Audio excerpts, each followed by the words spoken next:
Hello, my dear friends. How are you doing?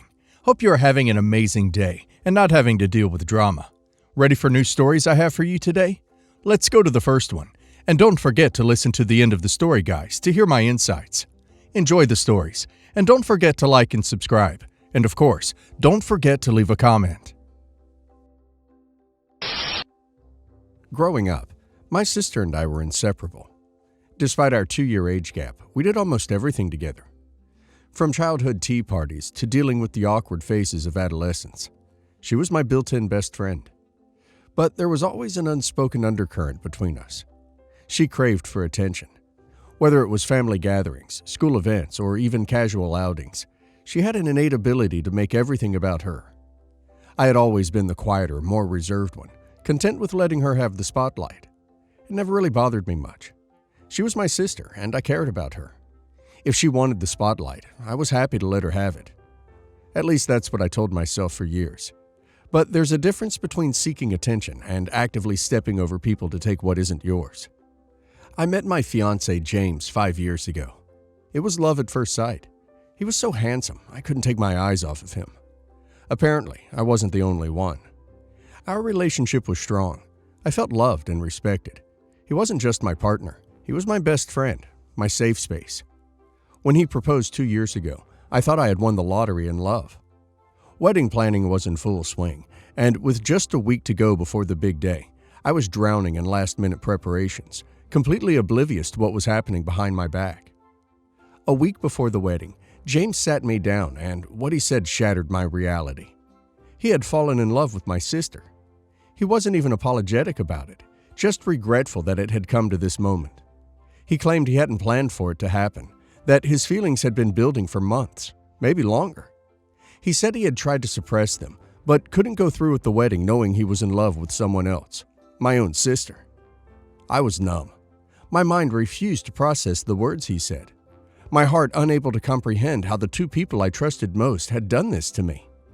My sister, who I had confided in about my fears and dreams, who had helped me pick out my wedding dress, had been sneaking around with my fiance. Everything felt too vast to grasp. I left the house in a daze, unable to listen to James's pathetic explanations.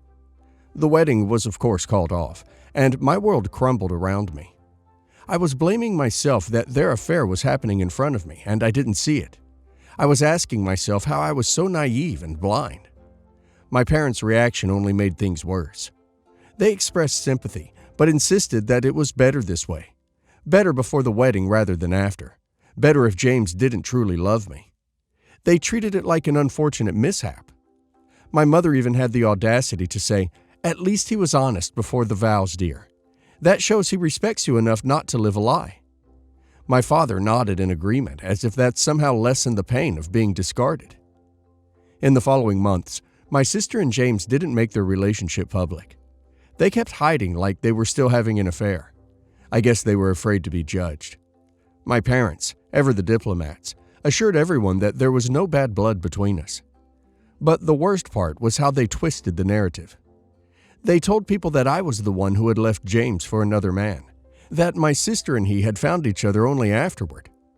It was a convenient story that saved them the embarrassment of admitting the truth, that their daughter had stolen her sister's fiance, that they had failed to stand by me in my darkest hour.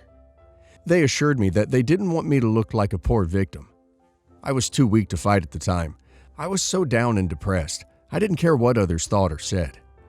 The betrayal from my sister stung more than anything. We had been close our entire lives. I had always defended her, supported her, loved her despite her flaws. I never once thought she would betray me like this.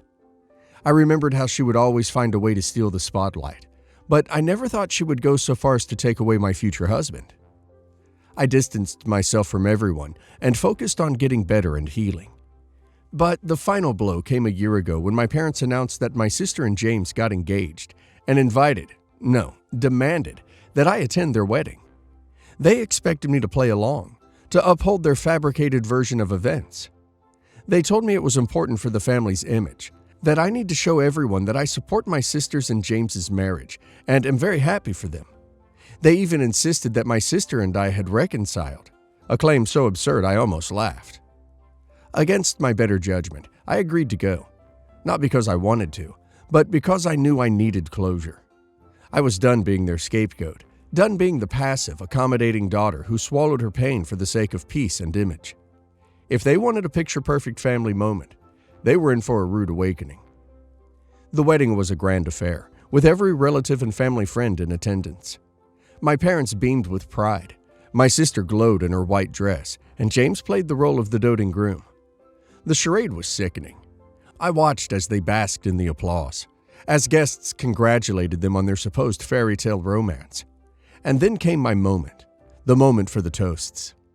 When it was my turn, I stood up and began by thanking everyone for being there, for celebrating such a special occasion. My parents smiled, relieved that I was playing along. Then I turned to my sister and James, looking them both in the eyes before delivering the truth they had worked so hard to bury. I told everyone how James had confessed that he was having an affair with my sister a week before our wedding.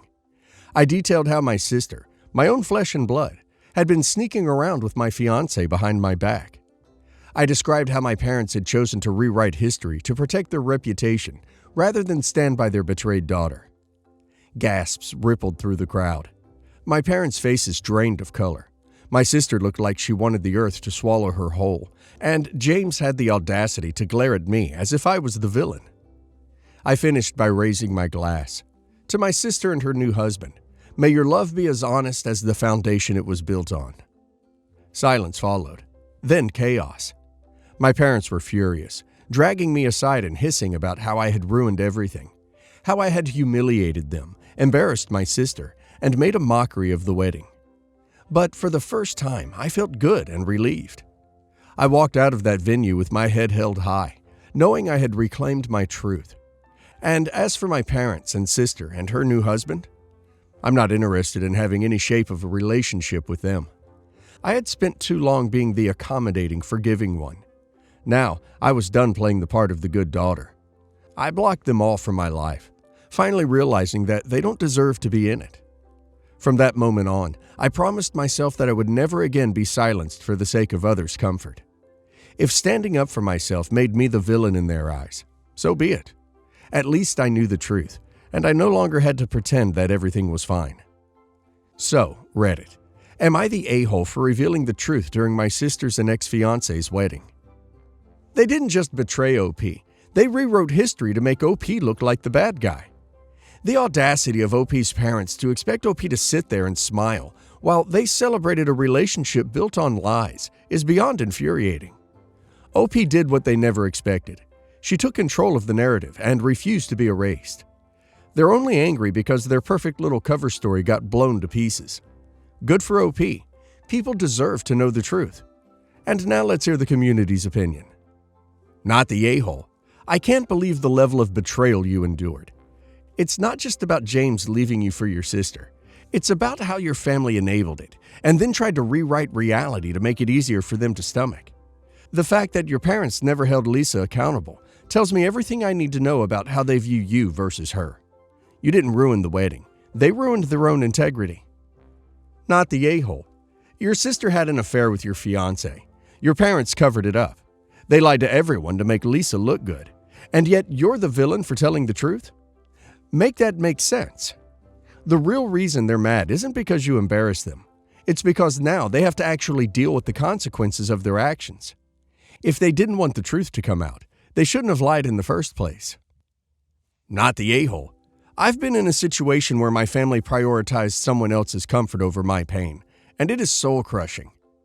They expect you to just move on so their life stays smooth and easy.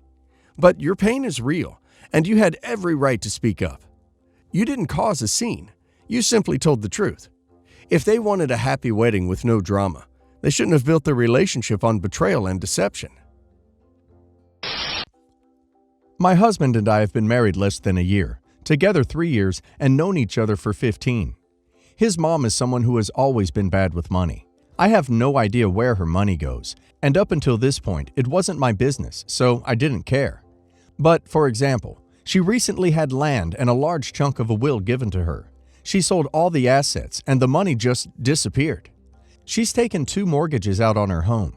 Their dog had an expensive vet bill, about $10K, that she put on her credit card, and has yet to pay it off. The dog has been dead for over 10 years. Stuff like that. To top it all off, none of this has gone to my husband. He was borderline A, neglected, because even as a kid, she made such a huge deal about them not having money that it guilted him into not eating at home. He'd eat the charity school lunch and have nothing at home. He put himself through college and has been working his whole life and paying her rent when they lived together. So it's not as if my husband owes her for college or anything. On the flip side, since my husband built himself up from nothing, I've tried to be super supportive financially and make sure we have a fully stocked kitchen. He was in an entry-level get-your-foot-in-the-door type job when we first got married, so I happily footed a majority of the bills. Think 80-20 split. I didn't care about this and would have been happy if that was how things stayed forever, cause I was just providing for my family. Recently, he got the job promotion he was waiting for, and things have evened out to about 60-40, me still paying the majority. We are by no means well off. Together, we make about $60K, but it is more than either of us have had in our entire lives. We're planning on traveling, buying a house, getting a really good savings built up, cause we know how things with money can go sideways. His mom had been unemployed by choice. She decided she deserved a break, not a health issue or retirement, for about 5 months, and dipping into her 401k to stay afloat. She's at the point where she's old enough to use it without a penalty. She is idly looking for a new job, but her requirements are insane. Must pay 20 plus per hour, must be a 10-minute drive or less, must have flexible hours, etc. No college or education. And I know she'll likely never go back to work. My husband and his mom used to share bills, and when everything was divided up, they decided husband would pay for their cell bill, and mother-in-law would pay for the car insurance. Not to go off on a tangent, but she forgot to mention that our car was no longer able to be under her insurance. This is a bunch of BS for several verified reasons, and could have hurt us badly because we had no insurance for a month without her telling us. But what's done is done, and we need to get our own. I thought this would mean the end of the cell phone insurance trade-off. Mother-in-law, of course, wanted husband to keep paying her phone, and says we owe her an additional insurance payment because she paid through so many months. And now, my husband is saying he wants to pay it for her as well. I know if my family was in financial need, I'd absolutely want to help them out. But my parents are both still working because they know they can't afford to retire yet. And I feel it's a huge cop-out to just decide you're done working but can't support yourself, but are physically mentally able to hold a job. Even a part-time job at this point would benefit her, since she spends all her time at home. Plus, I would absolutely talk to my husband before I just decided to give my family $100 per month. As you can tell, I don't trust my mother-in-law, and am not a big fan of her from how she's treated my husband throughout his life. I do understand that my husband can choose to have whatever relationship he wants with her, so I'm trying to focus on the things I can change. At the heart of this, I'm upset that he just made a decision to pay for her monthly phone and internet without discussing with me. It's high speed, so it's about $150 per month, not going into our savings, house, travel fund.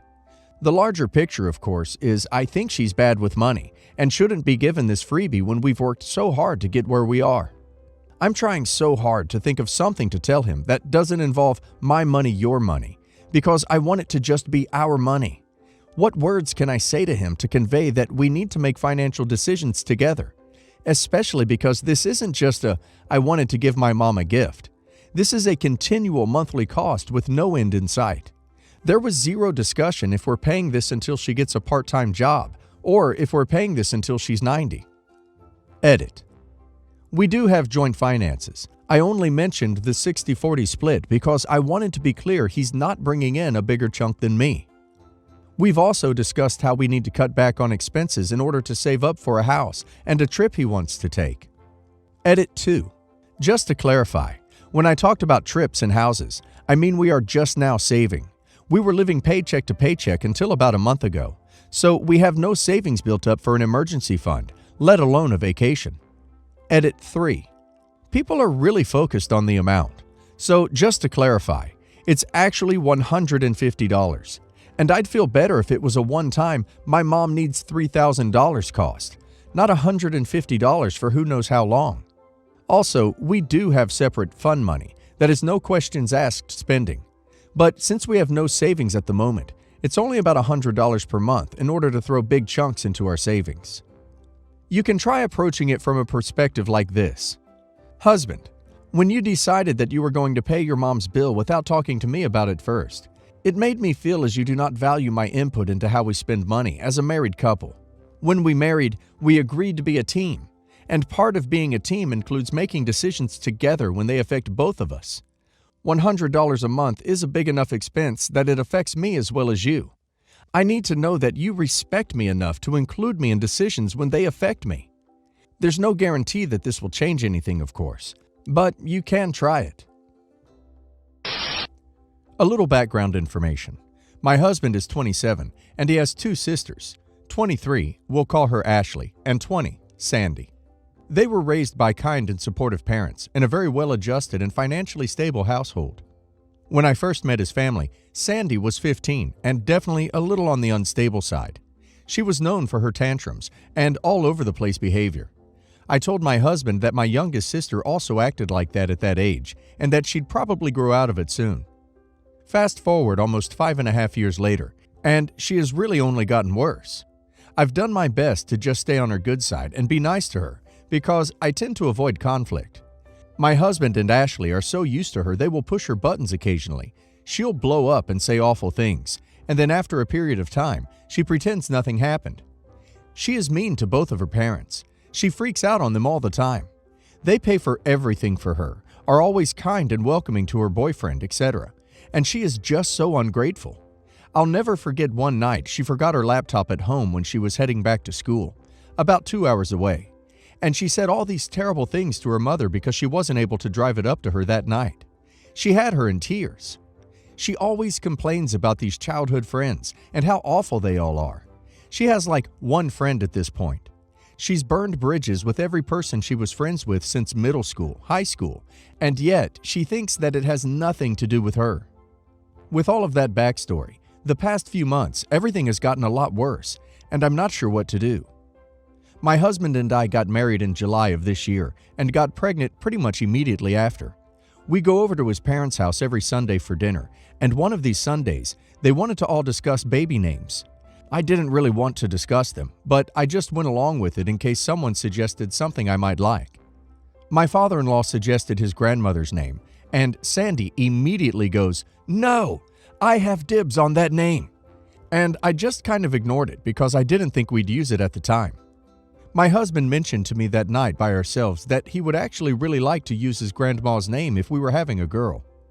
Well, then we found out we were having twins 2 months later, one boy and one girl, and my husband told me it would mean so much for him to use his grandma's name because she was also a boy-girl twin. I agreed that it was perfect, but we weren't going to say anything to anyone because we weren't ready to approach the subject with Sandy because we knew she'd have a freak out. At our gender reveal party a few days later, after she found out about the twins' genders, she asked me if we knew what names we were going to use. She seemed almost nervous, and I said, "We haven't really decided yet." Then, maybe 10 or 15 minutes later, she asked me a second time. I knew that she was worried about us using the grandma's name, and I told her that we would probably be using it for the girl because it was twins and it just felt right. She flipped out, started yelling about it to her boyfriend, and spent the rest of the party upstairs in her room. She claimed that she was just mad about how we told her at the party, and that she felt blindsided. So my husband and I told her we were sorry she felt that way, but explained why we wanted to use the name. We also added that we wouldn't ever try to stop her from also using the name if she ever has a girl in the future. She'd have a different middle and last name anyway, so who cares? She would tell Ashley and the mom about how she would never forgive us, and she's going to resent us for the rest of her life, especially when she finally has her baby girl and can't use the name. So dramatic. We just ignored the situation because after seeking advice from a number of people, we came to the consensus that she was really being ridiculous. His whole family agreed. So about a month passed, and we hadn't really seen or heard from her because she was absent at dinners and everything was pretty busy. We had no idea where we stood with her and weren't really that concerned. Then, in a group text with Ashley, Sandy, my husband, and myself, things got out of control again. She was being very rude to my husband, and he, like I mentioned earlier, doesn't back down. He just pokes her back. So she flipped out, Told him that he'll be a terrible father, and he just lost a sister and an aunt to his kids, etc. Texted me outside of the group text and said that she was good with us after the name fiasco, but now she's done with us, that I married a child, and that if I respond, she'll block me. I said nothing. I had no idea she was ever good with us anyway, so it made no difference to me. I texted Ashley and Sandy a few weeks later about the group gift we were getting for his mom, because they owed me money for it. It was a friendly text that just said, "Hi, don't forget about the $88 for Mom's Roomba." 2 weeks had passed since I bought it, so I thought the reminder was totally warranted. And it ended in her flipping out on me via text anyway. We do sibling exchange every year, and of course Sandy had my husband, and there were rumors flying around that she was taking his gift back. Ashley noticed the gift under the tree a few days before Christmas and showed us. She had it wrapped in layers of duct tape and saran wrap. I asked Ashley if she knew if it was supposed to be funny or spiteful, and she said it was definitely spiteful, which is what I had assumed since our last contact with her was not good. I told my husband he should just have a knife ready, because it would be funny to pull it out and act like it was no big deal that she wrapped it like that. Christmas morning rolled around, and she was surprisingly civil for the majority of the morning, which was a relief. When it came time for him to open the present from her, he pulled out the knife, and she whined, "Oh, why do you have to take something fun and ruin it?" So my response was, well, was it meant to be funny or was it meant to be a little mean? Because we really didn't know. And she goes, "Wow, you are such a bee," in front of her parents and grandma, mind you.